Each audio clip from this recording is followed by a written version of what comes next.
Olá! Na aula de hoje, nós trataremos de um tema muito importante na comunicação em Libras, que é a comunicação visual, que pode ser definida como qualquer forma de linguagem que pode ser aprendida por meio da visão.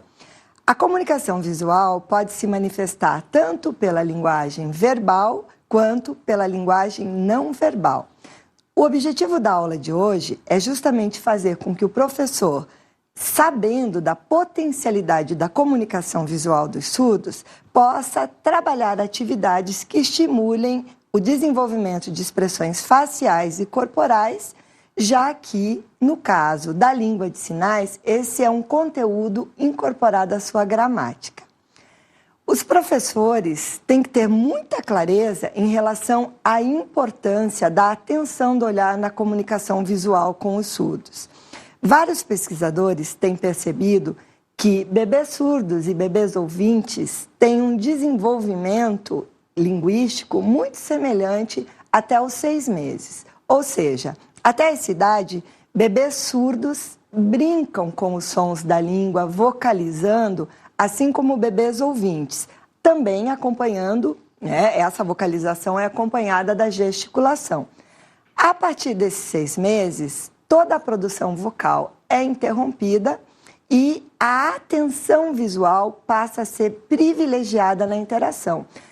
Tudo aquilo que se passa à volta da criança, como que expressam movimentos, como a questão da movimentação dos lábios, os movimentos corporais, o apontamento, a expressão facial, é um conteúdo de linguagem que será potencializado na comunicação.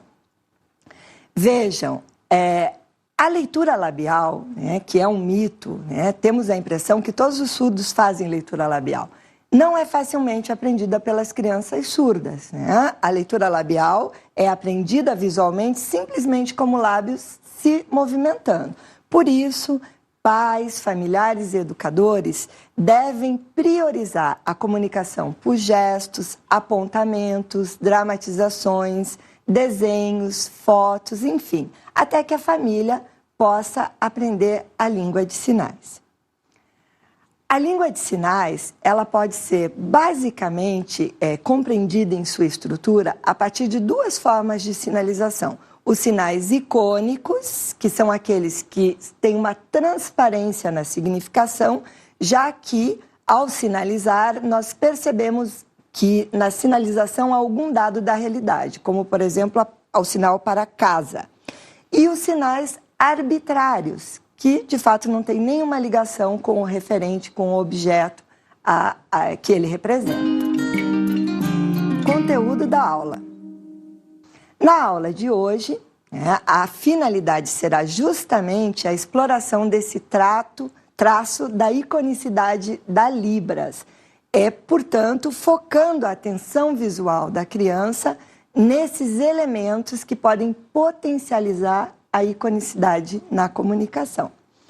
Crianças surdas geralmente se comunicam por meio de 2 formas de comunicação, isolada ou combinada. Uma delas é a linguagem gestual, que é natural, que se desenvolve naturalmente sem o contato com outros modelos. No entanto, essa forma de comunicação ela é muito restrita a aspectos do convívio imediato, cotidiano. A outra forma de comunicação é a língua de sinais. Essa sim, uma linguagem verbal, organizada e que potencializa a comunicação simbólica e traz aí possibilidades de representação e interação social. Essa forma de linguagem só é aprendida através do contato com a comunidade surda, com modelos surdos sinalizadores adultos ou crianças mais experientes. A expressão facial, ela está presente em ambas as linguagens. No entanto, na língua de sinais, a expressão facial é um componente da sua organização gramatical. O vocabulário da língua de sinais, ou o seu léxico, é formado pelos seguintes parâmetros: configuração de mão, alocação, movimento, orientação da mão e expressões não manuais, que é o tema da nossa aula. A configuração de mão, que é sinalizada dessa forma, é o formato que a mão assume na sinalização.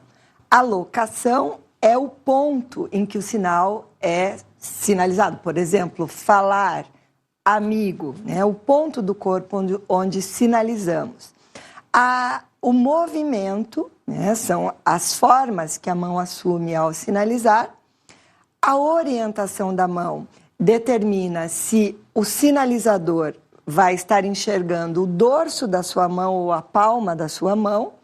E as expressões não manuais, que são expressões faciais e corporais em língua de sinais. Então vejam como as expressões não manuais têm função gramatical em Libras. No exemplo é o sinal OI, né, que seria a letra O e I do alfabeto.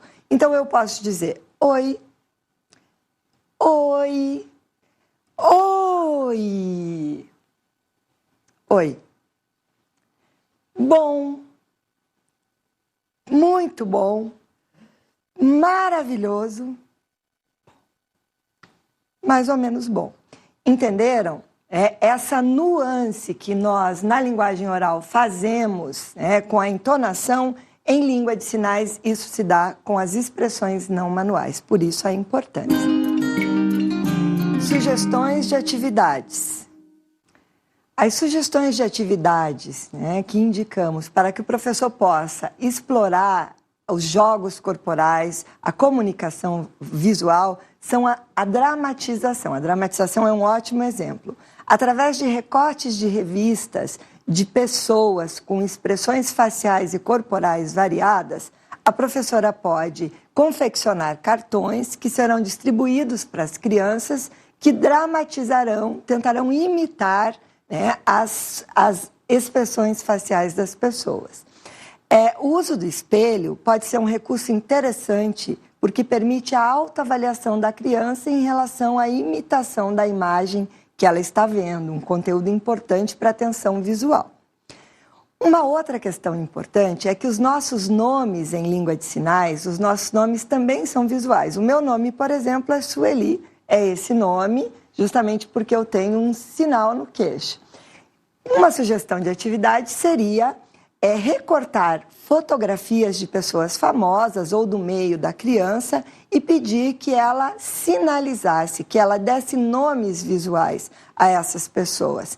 Mas lembre-se de não inventar sinais, porque a língua de sinais ela é codificada, ela é convencionalizada. É importante inventar sinais para pessoas que são do convívio social da criança. Referências. Para aprofundar o seu conhecimento da língua de sinais brasileira, sugerimos a leitura de uma obra pioneira de duas linguistas brasileiras que são Ronice Miller de Quadros e Lodeni Carnop. Ambas escreveram um livro que sintetiza a estrutura gramatical da língua brasileira de sinais, que se chama Língua de Sinais Brasileira, Estudos Linguísticos. É uma oportunidade para aqueles curiosos que vão iniciar o seu estudo da Libras. Até a próxima aula e bom trabalho!